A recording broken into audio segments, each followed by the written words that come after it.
Hello everybody, Jade Hamilton here. I will continue with You're Not the Boss of Me by Catherine Wilkins at some point very soon. But for today we're going to read a picture book, a classic from my childhood, which is Janet and Alan Alberg's Burglar Bill. But before I do, I'm just going to do some tags with little Ziggy here. I've got Ziggy with me today. His hair is absolutely crazy. You've got the craziest hair in the whole of Surrey, haven't you, my boy? Yeah. Crazy hair, look. And he's also got on his play clothes to join in Play Day Saturday, which is hosted by lovely Patricia at Patricia's Dolly Dreams. And Ziggy, for his play clothes, is wearing this beautiful green romper from Blue Zoo, which is Debenhams brand. I got this in a bundle on eBay some time ago. It's this beautiful kind of, I don't know quite what to call it. It's not a British racing green, but it is sort of almost. And it's got giraffe markings in a slightly darker green all over it. And at the front, it's got a giraffe appliqued on, and the giraffe's got little horns and paler yellow. The giraffe is sort of dark yellow, sort of banana yellow, and in a more lemony yellow, it's got yellow spots. And there is actually some very fine lemon yellow fringing appliqued on the back of its neck. Let me see if I can show you. Oh, no, am I missing? I'm missing the camera, aren't I, Ziggy? Shows how out of practice Mummy is, isn't it? Let's turn you round and come back a bit so everyone can see. There, let me just feel along that fringing. It's very, very fine and very, very soft. It feels like embroidery thread, I think, that somebody's cut down and braided. It's beautiful. And across the front of this romper, because I don't know if you'll remember, because it's been a long time, but Jack has a similar one. Jack says, "I love my daddy," whereas Ziggy's in orange and then rainbow letters says, "I love my mummy." Doesn't it, Ziggy? Yeah. He's a bit of a mummy's boy, is our Zig. Aren't you, lovey? Yeah. And he's also got his little mock Timberlands on. Let me see if I can show you his foot. There we go. We had to redo the laces because he likes to kick them off, don't you? Little monkey, huh? But my dad used to call boots like these desert boots. So that's what I call them now. I call them desert boots. Presumably because they're the kind of shoes you use for clomping around, on big hikes through the desert, I guess. Ziggy's also got his grey and white horizontal striped bib on, which is gorgeous. And he's sitting here smiling away, waiting for his story, because he's been requesting a story all morning. I did try and film it yesterday, but didn't really get anywhere. First video didn't take, and then the second video I got interrupted. Thank you so much, everybody who's watching this, for sticking with me through the dearth of videos. I have been trying to film, but it's all gone a bit pear-shaped quite a few times. So I'm trying again today. We are also doing Tamara at Once Upon a Nursery's So Blue Dolly Sunday. Ziggy isn't in blue today, but I am. I've got one of my favourite blue outfits on, which is a little ribbed Peruna blouse. Peruna is as I described it to somebody recently, the Marks and Spencer's hippie label.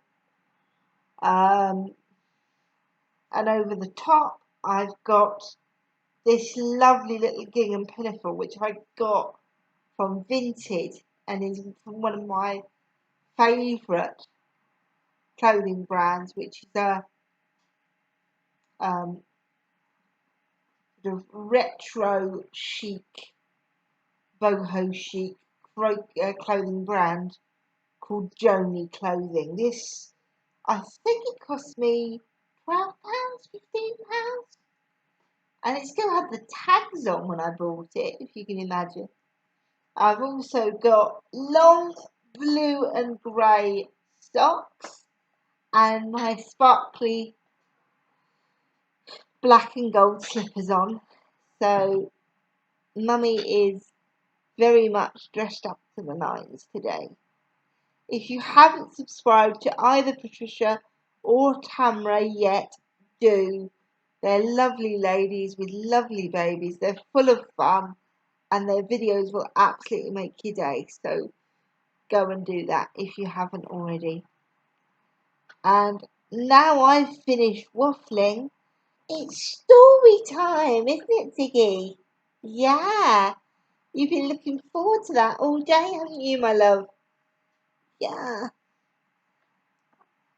Please give me a second, folks, while I get the story up. As per all videos where I read, all copyright goes to Janet Nananalberg and to Puffin. I own absolutely nothing. Make yourself comfy, grab a hot drink if you have one. Grab an extra blanket and some long socks if you're chilly, because it is quite chillsome in various places at the moment. And we'll begin once I get everything sorted. Once I can get the computer to play ball.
Talk amongst yourselves, folks.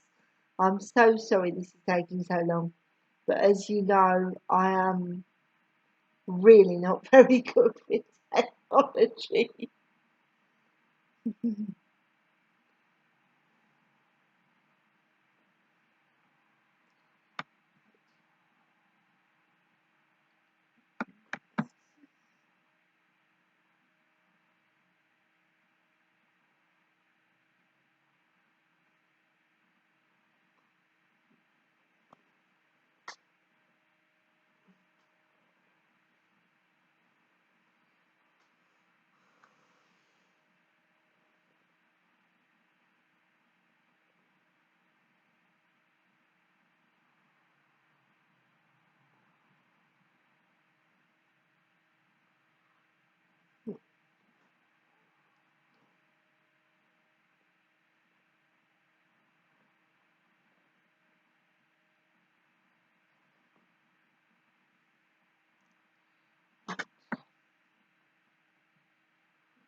I'm so sorry, folks.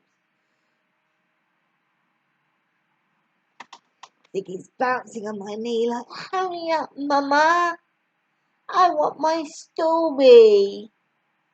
We'll get his story in a minute, Poppet, I promise. Mummy's just a little bit all over the place today. Right, yeah.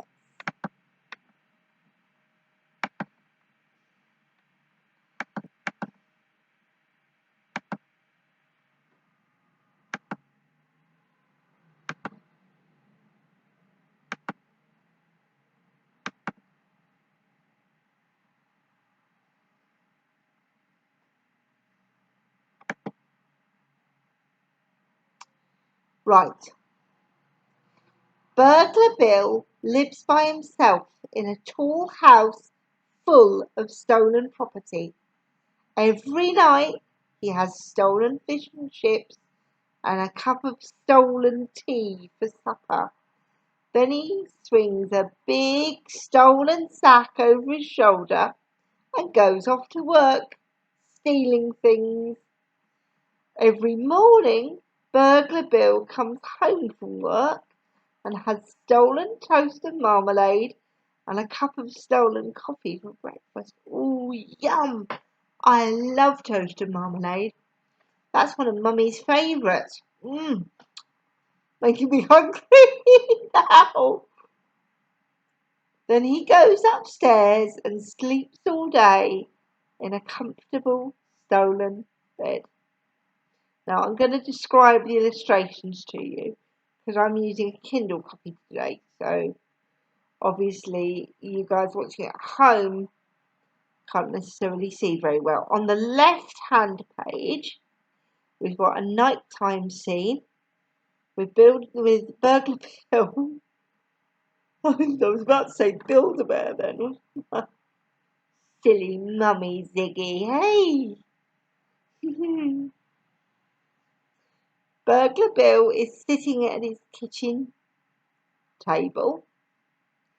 The curtains are drawn, the moon's out, the stars are out, and both the walls and the curtains are painted a rather tasteful shade of sort of pale salmon.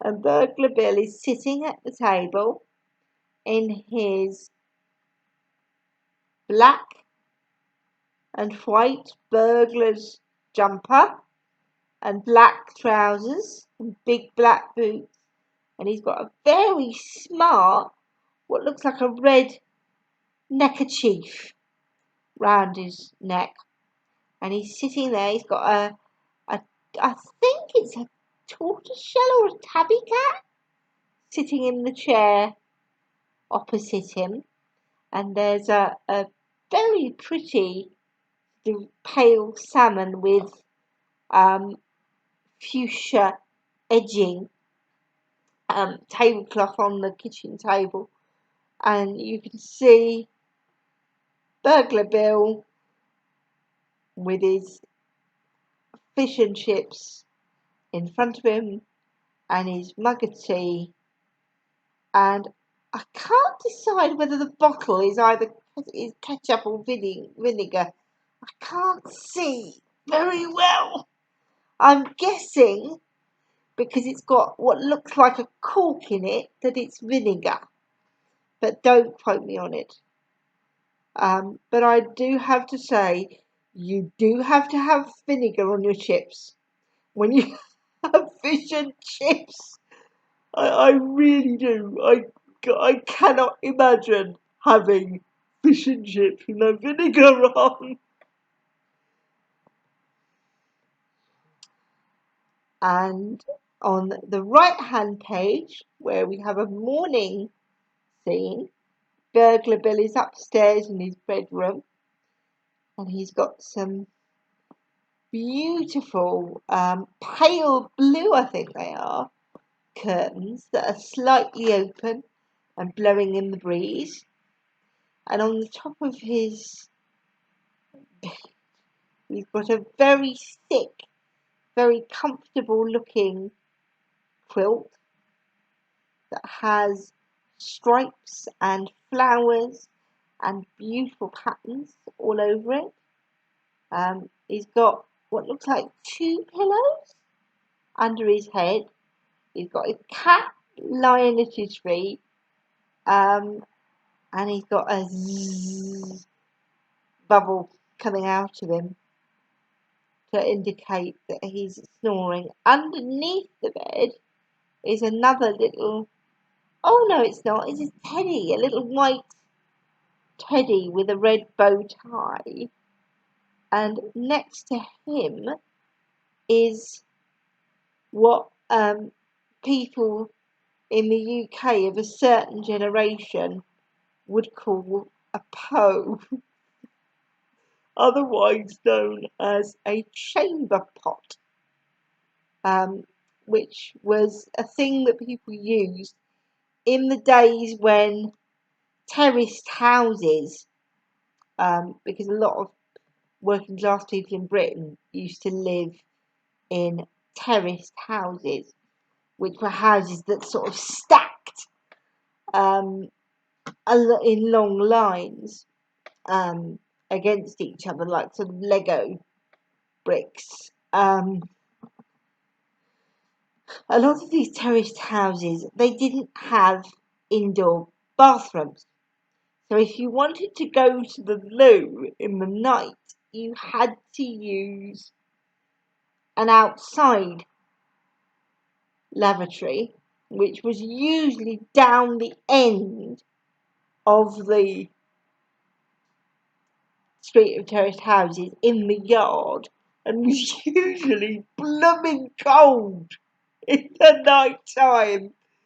So what people used to do, instead of trekking around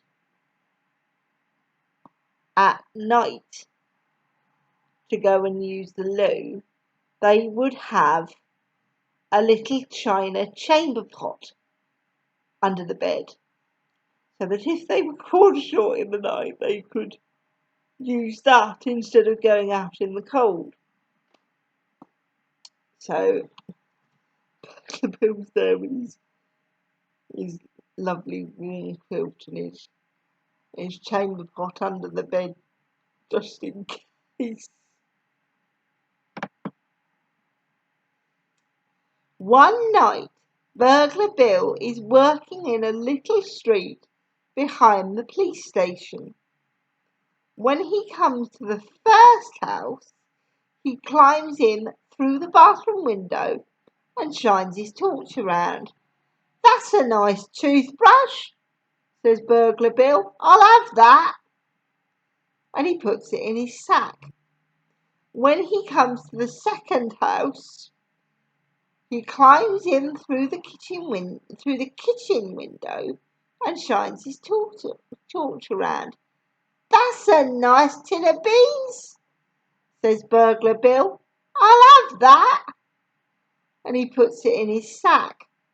When he comes to the third house, he climbs in through the bedroom window and shines his torch around. "That's a nice hat and coat and trousers and socks and shoes," says Burglar Bill. "I'll have that, or I'll have them." And he puts them in his sack. When he comes to the 16th house, he stops. There on the front step is a big brown box with little holes in it. "That's a nice big brown box with little holes in it," says Burglar Bill. "I'll have that." In the distance, the town hall clock strikes 5. "Time to stop work," says Burglar Bill. He swings the sack over his shoulder, picks up the box, and goes home to have breakfast. After breakfast, Burglar Bill plays with his cat by the fire. Suddenly, he hears a noise. "Sounds like a police car," says Burglar Bill. But the noise is coming from the big brown box, and it is getting louder. "Sounds like 2 police cars," says Burglar Bill. He creeps up to the box and opens the lid. "Blow me down," he says. "It ain't no police car. It's a baby." Burglar Bill puts the baby on the table. "What was you doing in that box, baby?" he says. But the baby only keeps on crying. "All alone," says Burglar Bill. He pats the baby's little hand. "A orphan." "What's that, Ziggy? What's an orphan?" It's a person, usually a little person, that hasn't got a mummy or a daddy or any family to take care of them. So poor old Burglar Bill's worried that the baby hasn't got anybody to look after them. So he's going to look after them himself for a bit. But the baby only keeps on crying. Then Burglar Bill says, "I know what you want. Grub." Burglar Bill gives an apple to the baby, but still the baby cries. He gives a slice of toast and marmalade to the baby, but still the baby cries. He gives a plate of beans and a cup of tea to the baby. The baby eats the beans, throws the cup of tea on the floor, and starts to laugh. "That's better," says Burglar Bill. "I like a few beans myself." Burglar Bill sits by the fire and wonders what to do. The baby is crying again. He gives the baby a football to play with. The baby throws the football at the cat and keeps on crying. He gives the baby a book to look at. The baby bites a hole in the book and keeps on crying. He sings a song and plays the piano to the baby. The baby cries louder than ever. He falls off the piano stool and bangs his nose on the floor. The baby laughs and shouts, "Ken! Again!" said Burglar Bill. He rubs his nose. "I didn't want to do it the first time." Burglar Bill bounces the baby on his knee. "So you can talk," he says. "Say Burglar Bill." "Bogler Ball," says the baby. "Say Peter Piper picked a peck of pickled peppers," says Burglar Bill. "Bogler Ball," says the baby. Suddenly Burglar Bill feels his knee getting wet and smells the smell. "Pooh," he says, "I know what you want." "Pooh," says the baby. Burglar Bill changes the baby's nappy. He doesn't have another one, so he uses an old bath towel instead. "Say, for he's a jolly good fella for changing my nappy," says Burglar Bill. Burglar Bill plays with the baby and shows it round the house. He feeds it again, changes its nappy again, washes its clothes, and hangs them on a line in the kitchen. When night comes, he takes the baby for a walk in the park. "Say, run for it if you see anybody," says Burglar Bill. "Run for it," the baby says. At 12 o'clock, Burglar Bill comes home, puts the baby to bed, and goes to bed himself. Soon he is snoring softly and dreaming of his childhood days. Suddenly he wakes up. Downstairs there is a noise. It's a noise that Burglar Bill has heard before, the noise of someone opening a window and climbing carefully in. "Blow me down," says Burglar Bill. "I'm being burgled." Burglar Bill creeps to the top of the stairs. Down below, a torch is shining and a voice says, "That's a nice umbrella. I'll have that." Burglar Bill creeps down the stairs. The voice says, "That's a nice tin of beans. I'll have that." Burglar Bill creeps along the hall and into the kitchen.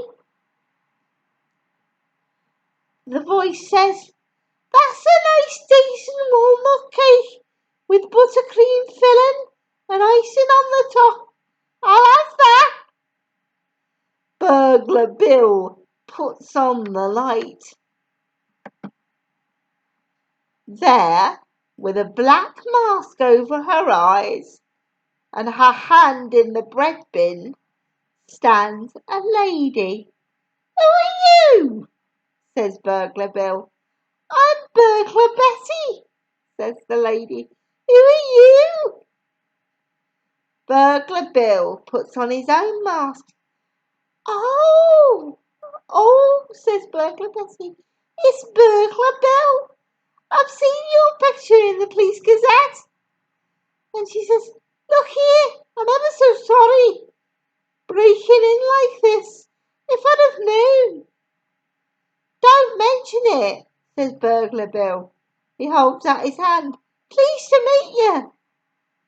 Likewise, I'm sure, Betty says. Burglar Bill makes a jug of cocoa and opens a packet of ginger biscuits. Oh, yummy. I love ginger biscuits.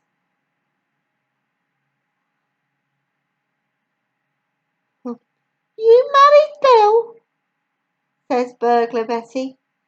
Nah, says Burglar Bill. The right woman never come along. He offers the biscuits to Burglar Betty. She takes one and dips it in her cocoa. Only I just wondered, she says, seeing these baby things. Oh, I got a baby, says Burglar Bill. Found it on a doorstep in a box. In a box, says Burglar Betty. That's right, says Burglar Bill. A big brown box with little holes in it. A big brown box with little holes in it, says Burglar Betty. That's right, says Burglar Bill. Well, blow me down, says Burglar Betty. That baby's mine. The two burglars hurry upstairs to the baby's room. That's him, says Burglar Betty. She swings the baby in the air. You see, he's got this little birthmark on his leg. And those are his own little clothes as well. What his grandma knit him. Back in the kitchen, Burglar Bill makes a fresh jug of cocoa and opens a packet of arrowroot biscuits. Meanwhile, Burglar Betty tells him how she lost the baby. You see, I just left him on that doorstep for a minute while I was burgling the house, and when I came out he was gone. I thought the police had got him. I only thought it was a useful sort of box, says Burglar Bill. I never knowed there was a baby in there till I got home. Burglar Betty gets ready to leave. I suppose your husband will be glad when you get back, says Burglar Bill. No, he won't, says Burglar Betty. I ain't got no husband. She dabs a little hanky to her eyes. You see, I'm a widow lady. Burglar Bill walks through the town with Burglar Betty and the baby. You know, Betty, he said, getting burgled like that gave me a fright. I know what you mean, says Burglar Betty. Losing my baby like that gave me a fright. I can see the error of me ways, says Burglar Bill. I've been a bad man. Me too, says Burglar Betty. I've been a bad woman. I've been a terrible woman. And then the baby starts to cry. Shh, says Burglar Betty. You'll have the police after us. Burglar Bill looks over his shoulder. From now on, I'm going to lead an honest life, he said. And all them things I've pinched as well, says Burglar Betty. All them things, says Burglar Bill. Mine and yours, we're gonna take 'em back. So Burglar Bill stops being a burglar and after a time starts working as a bread man in the local bakery. Burglar Betty stops being a burglar as well. When spring comes, she sells her house and gives the money to the police benevolent fund. Then she gets married to Burglar Bill. What's that, Ziggy? What's the Police Benevolent Fund? It's a special charity that helps policemen and women out when they can't work anymore, because they've got injured or because they're older, and it helps them look after their families. Outside, then she gets married to Burglar Bill. Outside the church, Burglar Bill stands with the baby in his arms. Say, Bakery Bill, he says. Bakery Bill, says the baby. Say, for he's a jolly good fellow for marrying my mum, says Bill. Say, for she's a jolly good fellow for marrying him, Betty says. In the distance, the town hall clock strikes 4. Bill, Betty and the baby leave the church, walk down the little street behind the police station and home, and go home to have their tea. The end. Did you enjoy that, Ziggy? Yeah, it was good, wasn't it? Burglar Bill was a bit of a naughty man, wasn't he? But he was very nice to the baby, and he got married to Burglar Betty in the end. Do you think they're still married? Yeah? And looking after the baby? I think so too. I really hope you enjoyed that, everybody. Thank you so much for watching, subscribing, commenting. It really makes my day when you do. And Ziggy and I will see you soon. Can you wave, Ziggy? Good boy. Cheerio, everyone.